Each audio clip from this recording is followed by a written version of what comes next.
This episode of the History of Aviation podcast is brought to you by True Comfort Heat and Air. Veteran owned and operated True Comfort Heat and Air. More information in the description below. Guys, definitely be sure and go check out True Comfort Heat and Air. My name is Derrick Beeler, and this is the History of Aviation podcast for our first bonus episode. And I am joined by Mr. Julien Martenson, Aviation Career Specialist. What's going on, bud? Hey, thank you for having me on your show today. I'm so excited to be here and to talk about airplanes and the aviation industry. And the history of aviation is really inspiring, and the how the history has evolved. Indeed, it impacts us today. So today we're going to talk more about that.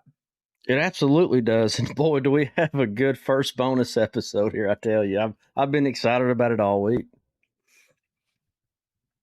Yeah, and that's indeed too. So true. So today we're going to be talking about that iconic hijacking of D.B. Cooper, who boarded the airplane on November 24th, 1971.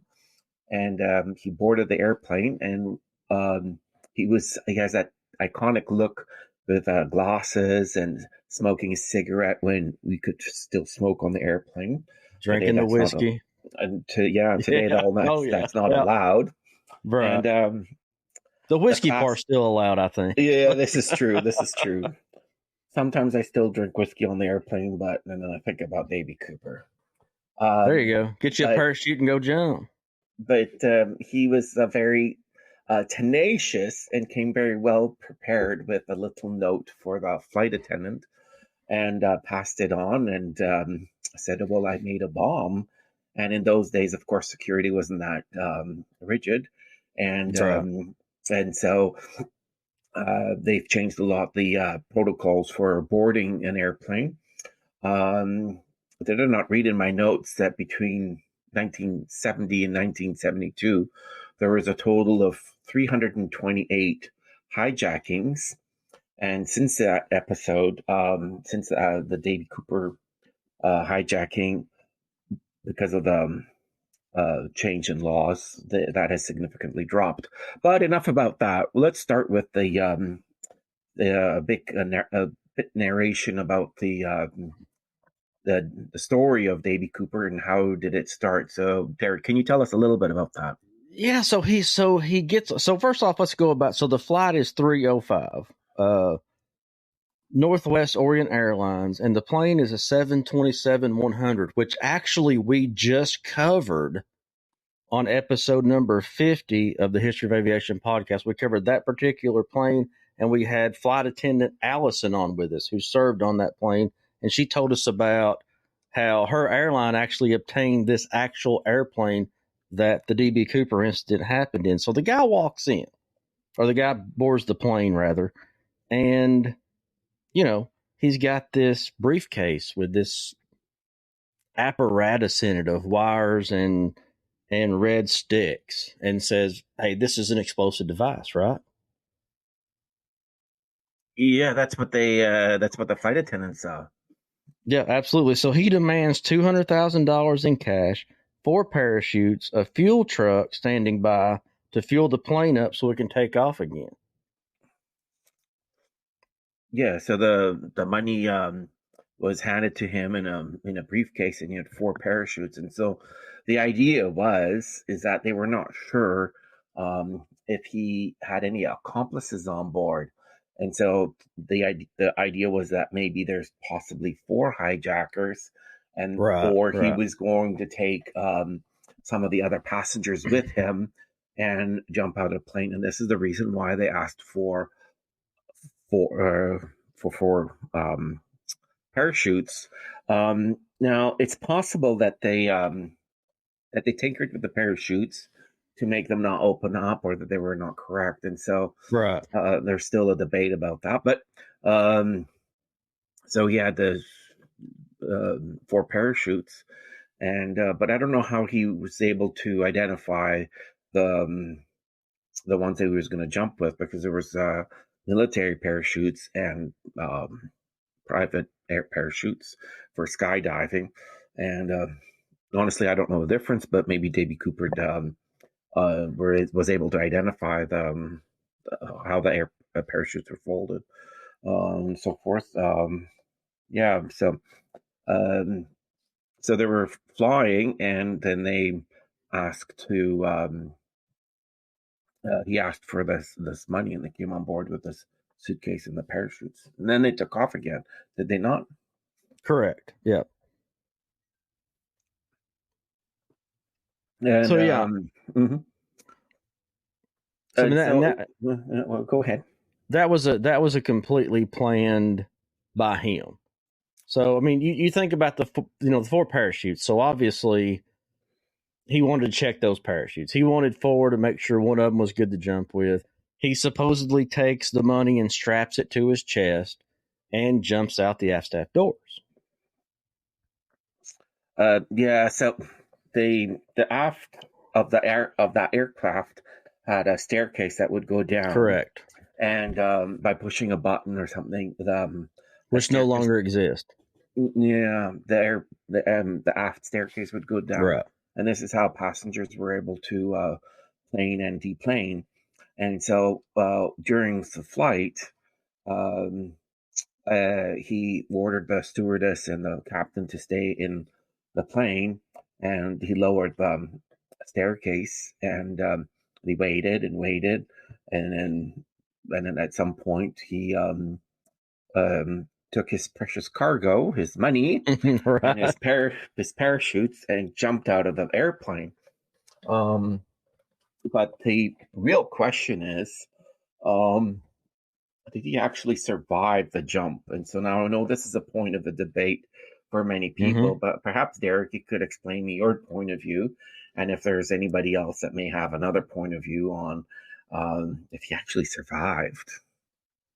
To spite popular belief, I guess a lot of us, especially a lot of us aviation enthusiasts that have flown, we'd like to believe he did complete the jump.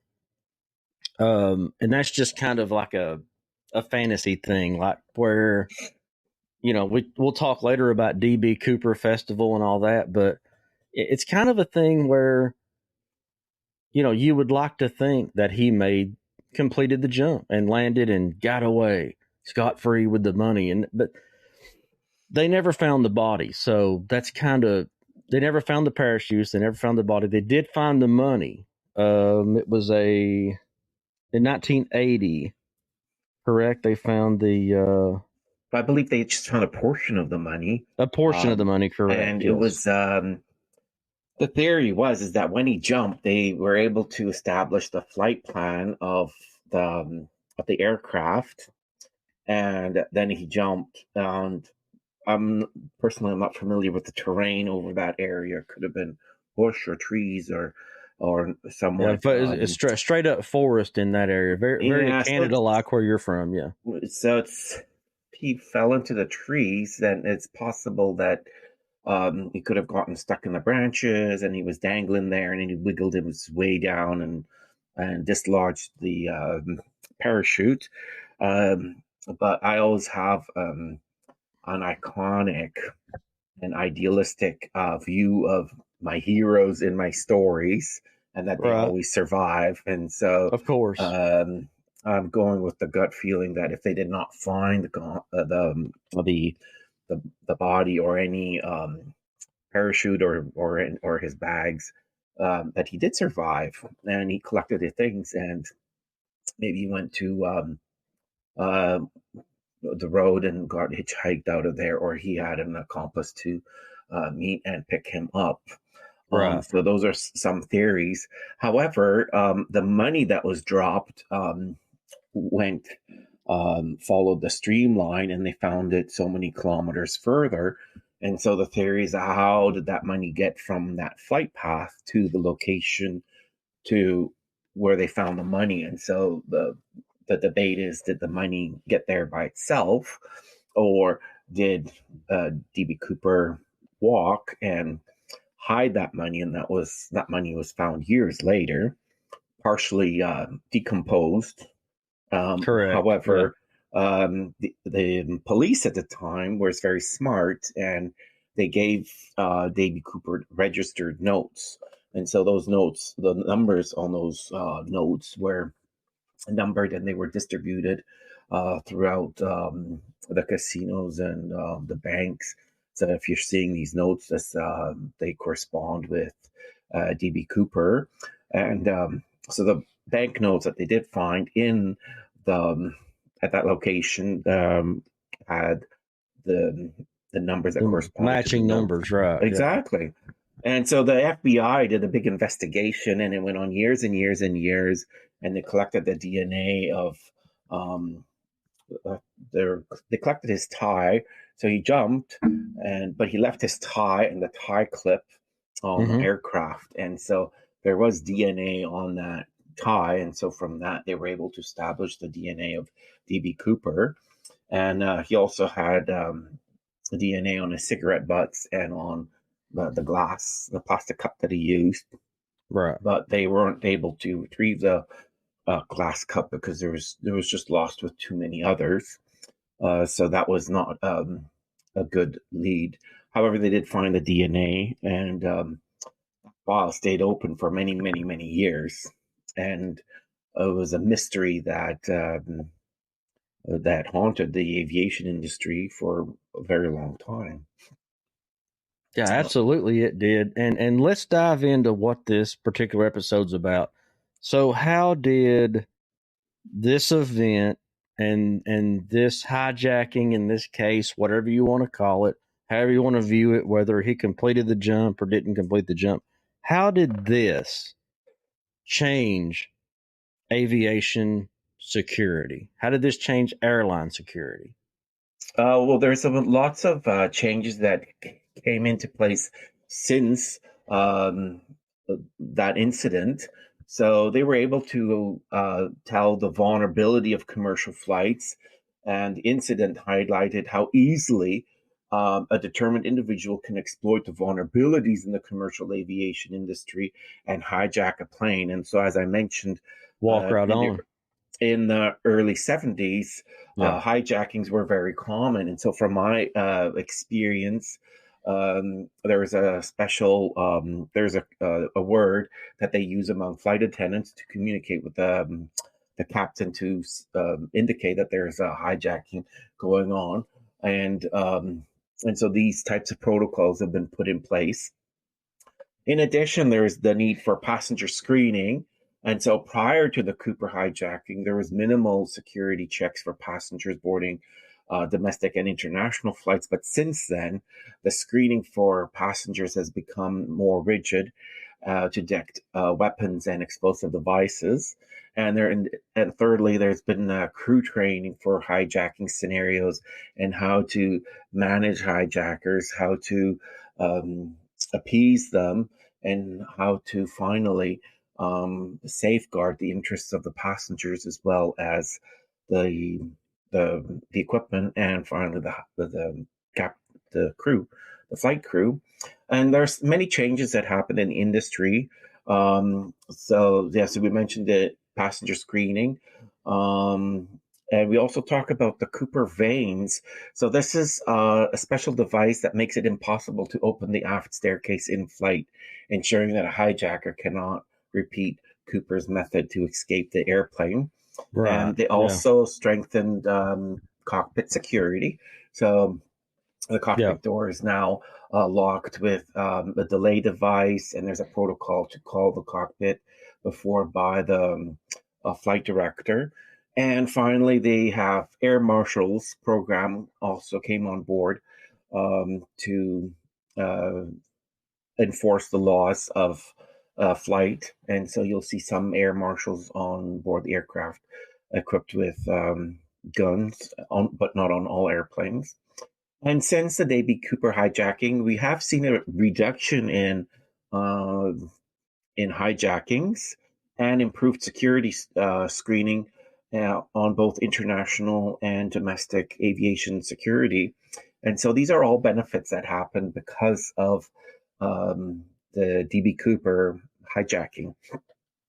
Yeah, so the industry has advanced a lot, and now hijackings are very remote. Right. The last one that I heard of was with September 11th. Of course. That was over 20 years ago, which also significantly impacted the aviation industry. Well, was there not? Let's go back to 1971 real quick. Uh-huh. So in 1971, you have your luggage. I guess, and I was not around then, so I don't know. So I guess you just walk out and climb up some stairs and go into the airplane. Well, I think in those days, aviation was in its infancy. And I was born in 1975, so it's before my time, and I was an Same here. I infant was born too. in 80. Yeah. So it's a little bit before my time, but I imagine that it was very similar to boarding a Greyhound bus Right. or a local train. And so you went to the ticket counter, you paid your ticket, you got your fare, and they announced your flight, and you showed your ticket, and off you went. And so that's how that happened. That easy.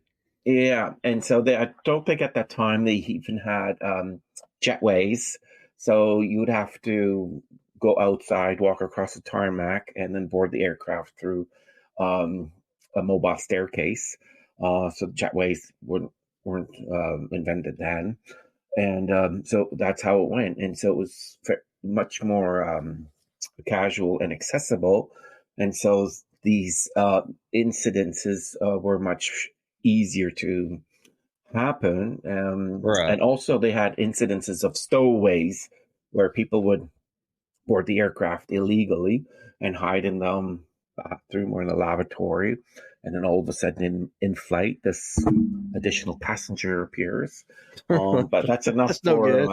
I know, but that's enough for another episode. Right. But we have those.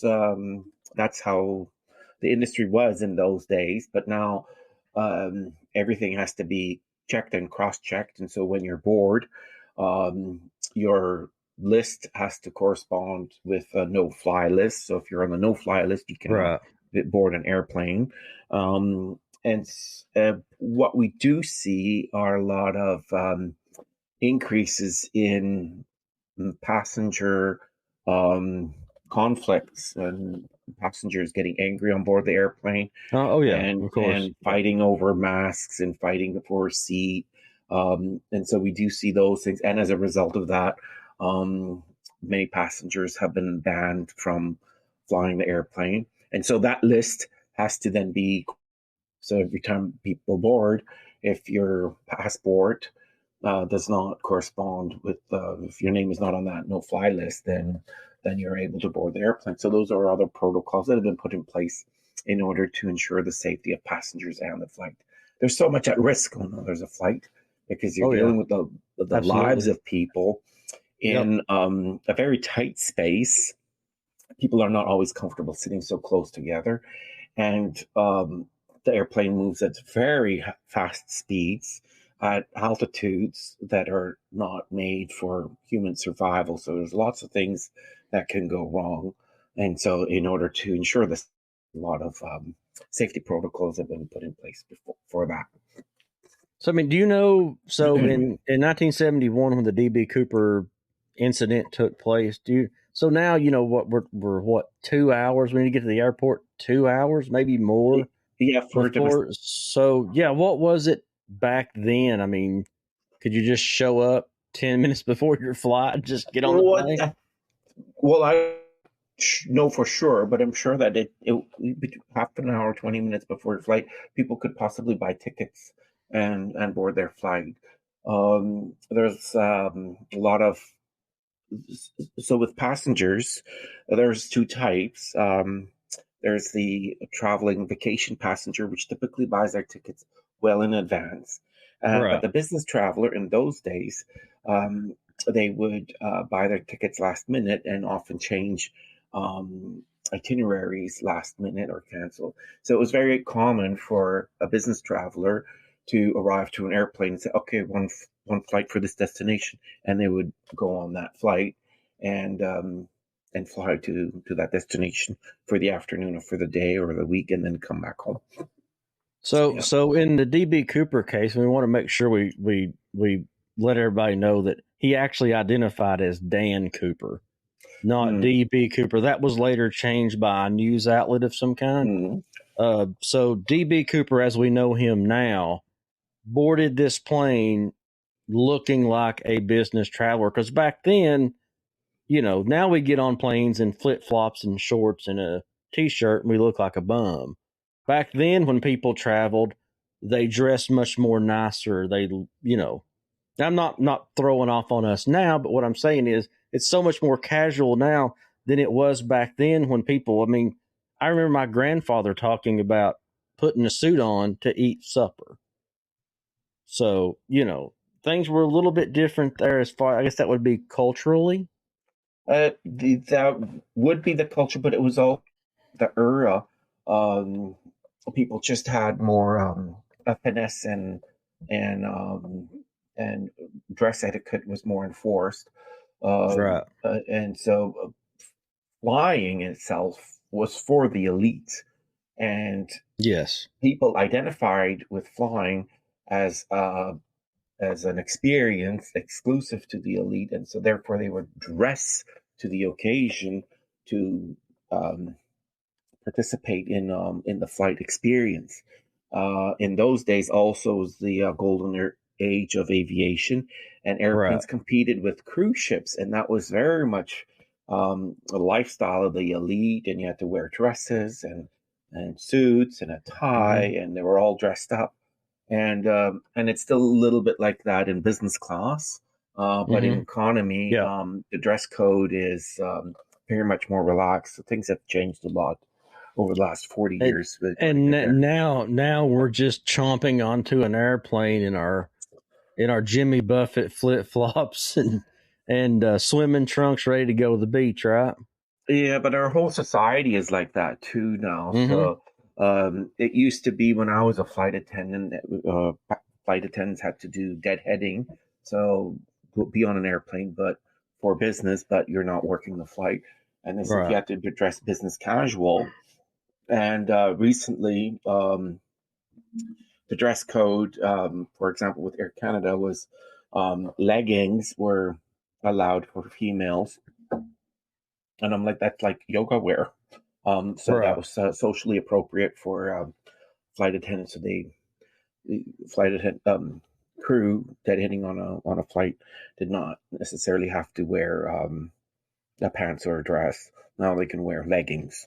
So this is not only does it affect passengers, but it also affects the crew that are operating the flight as deadheading or repositioning flights.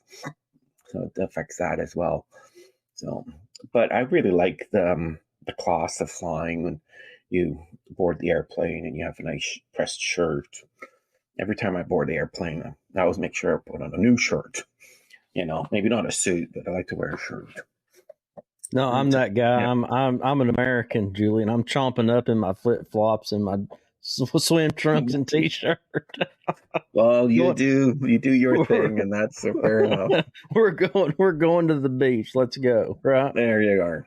Do you have anything else to add as far as the impact on security? No, because I've covered my main points. However, one little last final thought is that absolutely, security is going to continue to evolve, particularly with biometric scanning. So we tried some scenarios where passengers would do a biometric scan for business class, which would give them access to the snack lounge, Toronto Pearson Airport, for example. Sure. And so if you're in business class, you could do your biometric scan. And so this is how they introduce these pilot projects for biometric scanning. And so they let that go for a few months, and then they analyze it and see if they were able to successfully match the picture taken check-in and correspond it with the picture taken at the snack bar.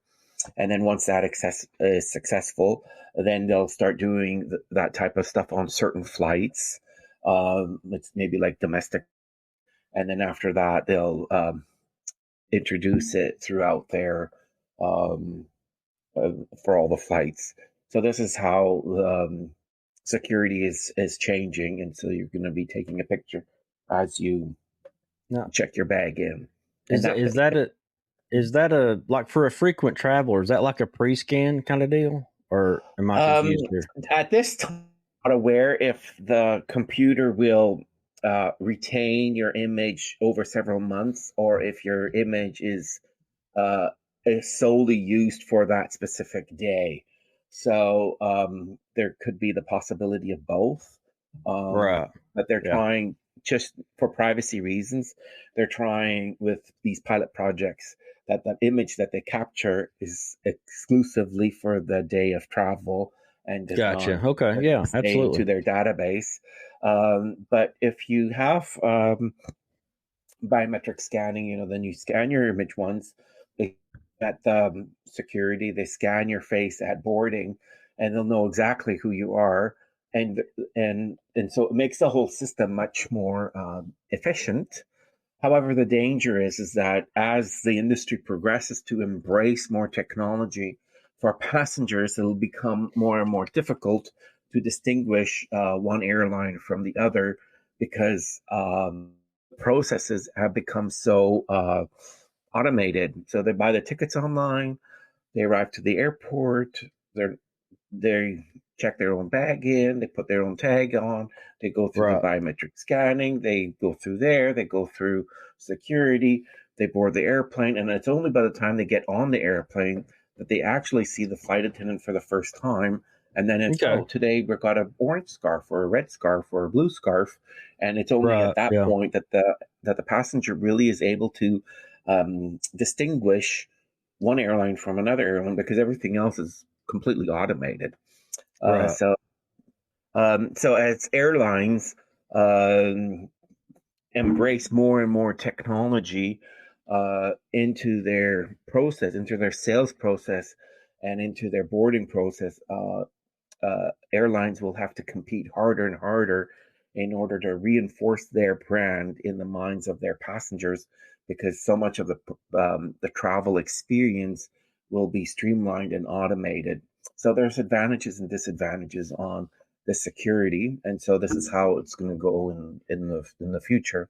So it's going to be interesting to see how the industry evolves and how the industry progresses month over month and year over year with new technology.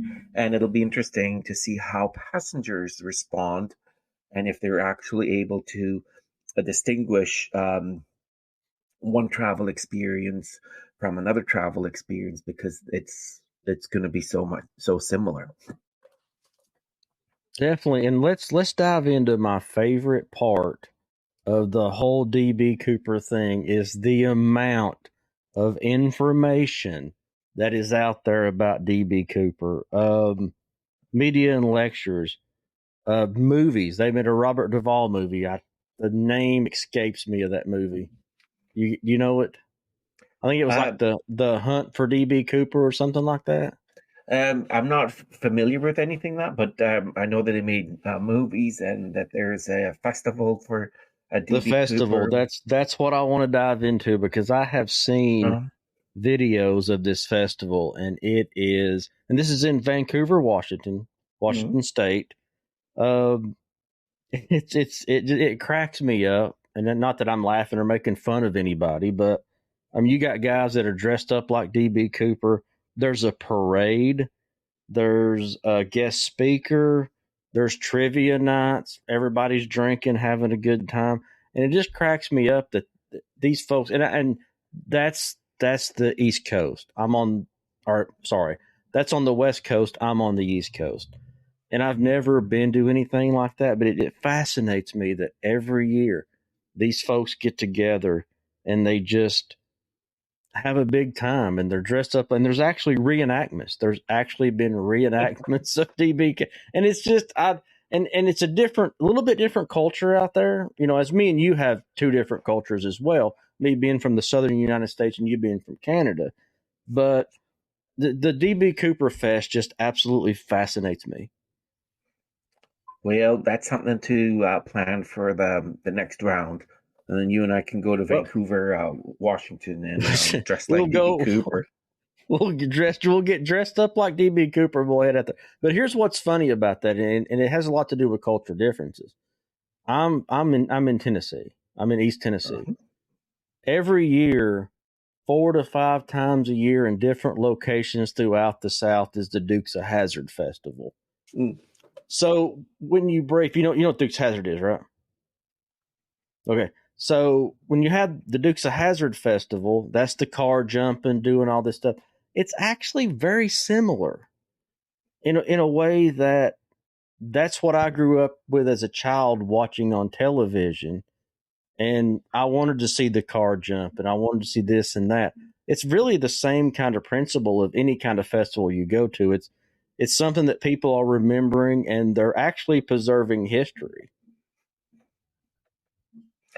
And this is, you've really hit the nail on the head. This is how they preserve history. But at the same time, the industry has changed, and it'll continue to change. And this also opens up an opportunity, and I just want to touch on this very lightly.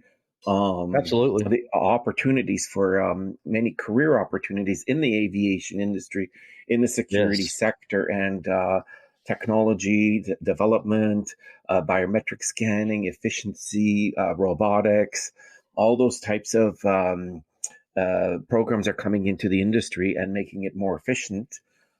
Recently, I read that the industry is going to produce 2,700 new aircraft, all with the modern technology, fiber optic, fiber composite materials, etc. And so there's lots of opportunities for career development in this industry, both for pilots, aircraft engineers, and aircraft manufacturing. And I don't know, you're Tennessee, but in Ontario has the third largest industry in Ontario is aerospace and aviation. And there's over 260 companies that produce aircraft parts. Now, I did not know that, but they are there. Yeah. And Wow. so Absolutely. if you're looking for a big tire, or if you're looking for a cockpit seat, then we're the place to go to shop for those kinds of things. Absolutely. Canadian Tire, right? Yeah, exactly. But no, those are car tires. I'm talking about aircraft tires.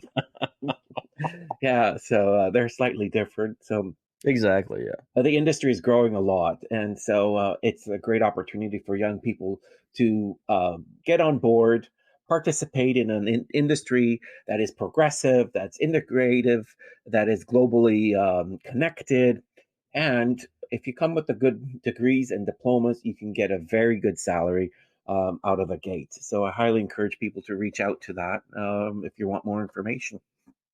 Absolutely. And so, yeah, I mean, all in all, when we think about D.B. Cooper, and it's something that has really, I know I talked to Allison a lot about it, and it'll probably go on well beyond our time that people will still be talking about D.B. Cooper. And it's a very strange kind of thing because, you know, I know a lot of people in the aviation industry.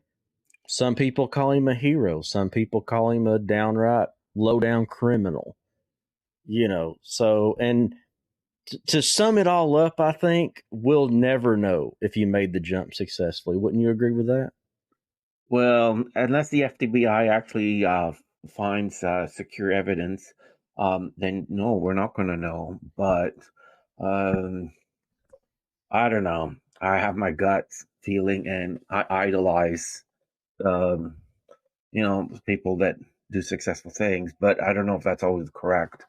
Um, I mean, there's that fantasy of the heroism, but on the other hand, what he did was wrong it was very wrong. Yeah. to ask for that much money, and because that money comes from the expense of hijacking. And had he gotten on board, and had they not provided that money, can you imagine how many lives would have been lost if he actually pulled the trigger on that device, and you had an explosion? You see a lot of explosions aviation history, and none of them end really well. So I've often wondered, though, if it was actually a real bomb.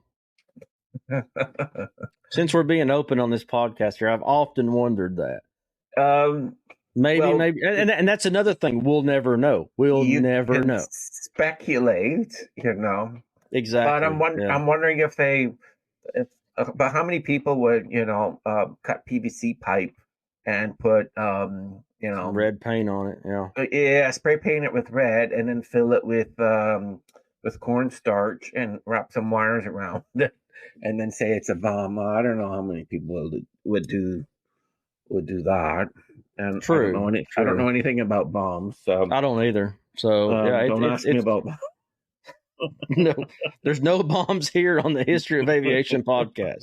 0 bombs. But what we do have is a hashtag here to tell you about.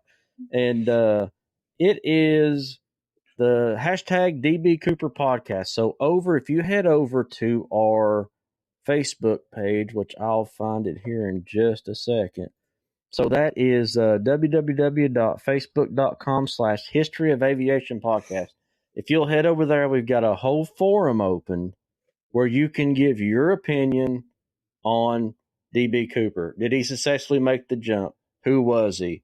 Who do you think he was? It's wide open to suggestion. Everybody can just argue there. And that is hashtag D.B. Cooper podcast, or you can head over to the Facebook page, which is listed in the description below. That is www.facebook.com/History of Aviation podcast. Julian, what is your social media going on? So I'm available on Facebook and on LinkedIn and on Instagram, and you can just search for me at Julien Martenson. Well, and yep, I'll have those links in the description below. But you was actually just on our podcast for the first time a while back, and you got the you wrote the book. Tell us briefly about the book. I have read it. So that book, Delta Airlines has not hired me yet, but I have read it. So that book is called The Ultimate Guide to Careers in Aviation. So the target for that book are Gen Z. So if you know anybody that's coming out of high school that is looking for a career and they're just not sure which industry appeals to them, and they want that first touch point with the aviation industry, this book is the go-to book. So the first chapter, we talk briefly about the history of aviation and touch on some of the highlights so that we know where we're coming from. And then in the second chapter, we talk about where is the aviation industry today, outside of COVID, of course. But we talk about the total number of metric tons of cargo that's being shipped, the total number of pilots, airports, and passengers being transported by the industry. And we look at some of the accomplishments current. And then from there, we look at 4 main careers that are available in the industry. We look at pilot careers, aircraft engineers, air traffic control, and aviation management. So aviation management is the management of airport operations and airline operations. And as many people know, the airports and airlines have a symbiotic relationship. So they're very different because one is managing a building and the other one is managing equipment, that being airplanes. Right, absolutely. And so they function very differently, but they rely heavily on each other. And so, of course, every aircraft and every flight has to have a point of departure and a point of arrival.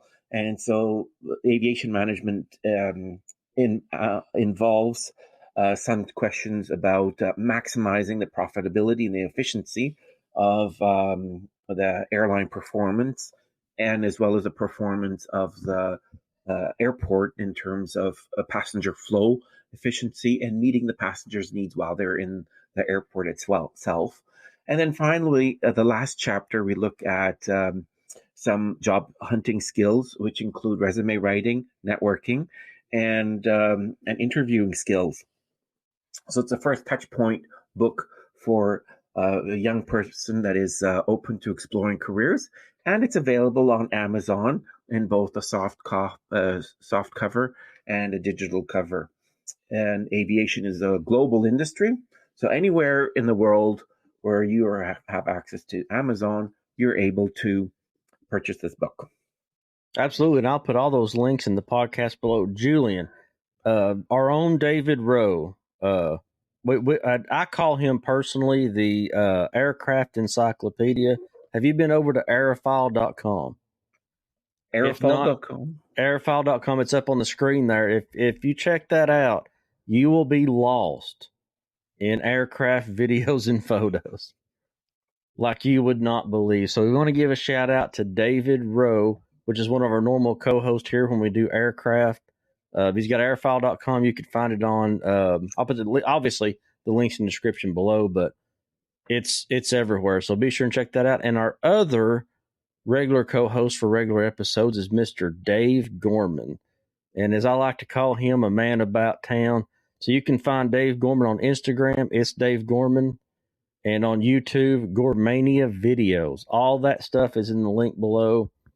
As well as what we got going on here, Julien. We have the D.B.Cooper discussion. So we got, head over to our Facebook page. I tell you, we're gonna discuss this and get it real.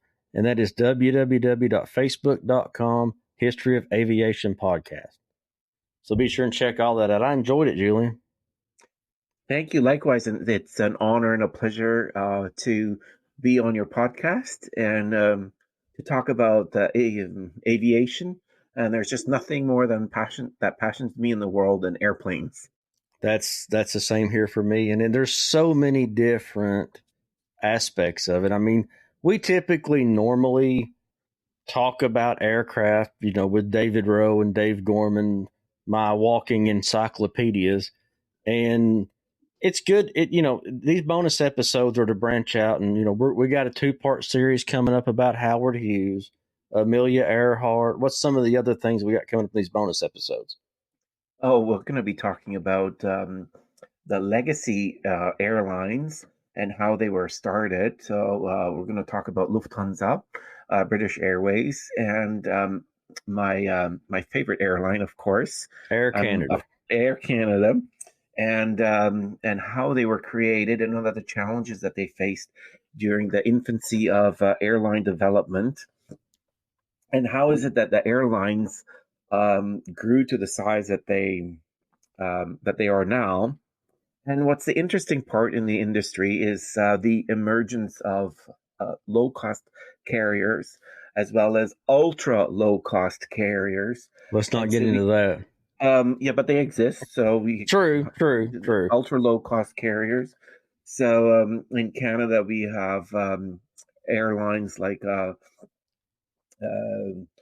WestJet and Sunwing, and in the States we have Spirit Airlines, and in Europe there's Ryanair, and among others that have come in with a much different model. And there's also airport development, how the airports have changed and which airports are reaching capacity, and what new airports that are coming up are taking on the role of mature airports. For example, smaller airports will have the complete image of a developed airport. They'll have their own concept, their own marketing strategy, their own environmental initiatives. So all those touch points that big airports have, medium and small airports will also embrace those right. Absolutely. trigger points that passengers are looking for, access to technology, possibly sleeping pods, entertainment, accessibility by metro to city center. Those types of concepts are going to be now incorporated into the medium-sized airport plan. And we should not forget about supersonic travel. We can talk about the Concorde. And the Concorde, yes. And outer space travel.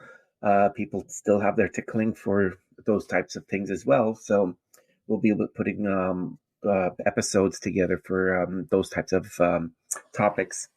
And I would like to invite, if there's any of our audiences that have a particular subject that would like to be discussed, kindly reach out to us, and we would be happy to incorporate some of your thoughts and desires into these podcasts as well. And that's one of the things I want to say when you listen to this podcast, whether you're watching it on TikTok or you're watching we do reels on TikTok and all that, and YouTube and Facebook. If you're watching it there, everything's in the description below. If you're listening to it, everything's in the description below. We actually have a telephone number you can leave voicemail feedback for, and it's all down there. And I don't feel like a lot of people go down there. I call it the basement. That's where all of our information is. So if you go down there, you can contact us anyway, and we'll absolutely respond to you without question. So, but something you was mentioning about airlines that I found interesting. I've been watching a series on Prime Video. So first off, Prime Video is really plentiful with aviation material. So if you have Prime Video, it has endless aviation material. And I come across a series called Inside British Airways. I don't know if you're familiar with that or not, but I came across it. I've been watching it, and absolutely amazing. Some of the first class accommodations with British Airways out of Heathrow. It's absolutely amazing. And it just amazes me because I always ride, I'm that guy. I'm back there in coach, but it just, if you go to Amazon Prime, and they don't support this podcast or anything like that, but Amazon Prime Video is just chocked full of aviation. So definitely check that out. I enjoyed it, Julian. Thank you so much. Absolutely. And this is it right here. It's how you do D.B.Cooper. So enjoyed it. So we'll go out with True Comfort Heat. This episode of the History of Aviation podcast is brought to you by True Comfort Heat and Air. Veteran owned and operated, True Comfort Heat and Air. More information in the description below.